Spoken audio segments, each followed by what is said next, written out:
Miss হবে না আপনার পছন্দের টিভি শো। দেখুন জি5 অ্যাপে একদম ফ্রি। আমি তো তোমাকে আগেই বলেছিলাম কংস যে আমি অস্ত্র নয় শাস্ত্র ধারণ করি। তুমি যখন এক ব্রাহ্মণকে ভিক্ষা দিচ্ছ তখন তোমার ইচ্ছে অবশ্যই পূর্ণ হবে, এটা তোমাকে আমি কথা দিচ্ছি।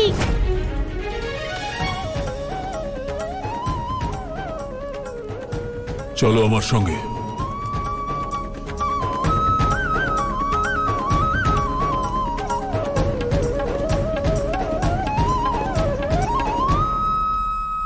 বামন শক্তি, আপনার পুনরায় বামন লোকে ফিরে যাওয়ার সময় এসে গেছে।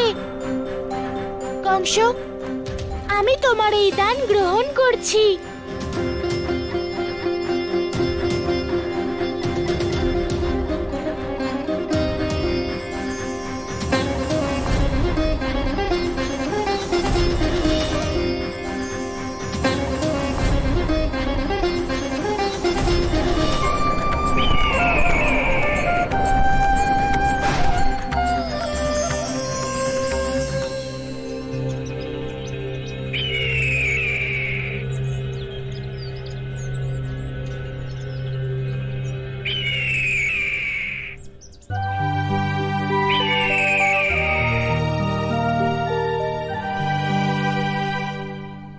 সখারা, এত দুর্ব্যবহার আমরা কি করে করলাম, তাও নিজের বাবা মায়ের সঙ্গে? দাদা, আমরা তো সবকিছু তোমার কথাতেই করেছি। জানি না আমার কি হয়ে গেছিল, আমার তো ভাবতেই লজ্জা করছে। জানি না আমি কাকা কাকির সামনে কি করে গিয়ে দাঁড়াবো। দাদা, কানাই বলছিল যে যদি কখনো কোনো ভুল করে থাকি তার একমাত্র প্রায়শ্চিত্ত হলো ক্ষমা চাওয়া।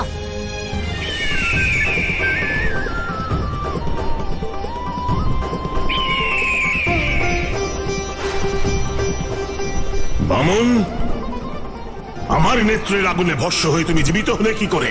এখন দেখো তোমার আমি কি করি। এবার আমি আমার নেত্রের আগুন দিয়ে এই সংসারকেই জ্বালিয়ে দেব। এই সংসারও বাঁচবে না, আর বাঁচবে না তুমিও। বামনাসুর, নেত্রর কাজ সংসারের সৌন্দর্য উপভোগ করা, নেত্রর কাজ ভালোবাসা, কারোর কোনো ক্ষতি করা নয়। তুমি বামন শক্তি ধারণ করেছো, অর্থাৎ আমার মতোই তোমার ভিতরেও অনন্ত ভালোবাসা আছে। একবার তুমি নিজের চোখ বন্ধ করে তোমার অন্তর্দৃষ্টি দিয়ে দেখার চেষ্টা করো, তাহলেই দেখতে পাবে এই জগতের সৌন্দর্য। তখন তুমিও অনুভব করবে সত্যম শিবম সুন্দরমকে। বামন, যা আমার ভিতরে আছে তা আমার বাইরেও আছে, কিন্তু তাও আমি তোমার এই শেষ ইচ্ছা পূর্ণ করব।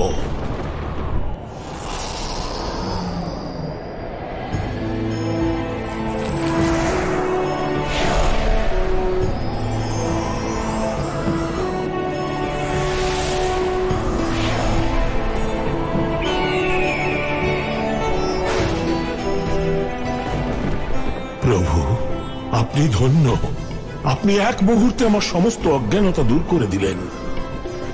এখন শুধু আমার একটাই ইচ্ছা, শুধু আমাকে আপনার শরণে নিয়ে নিন।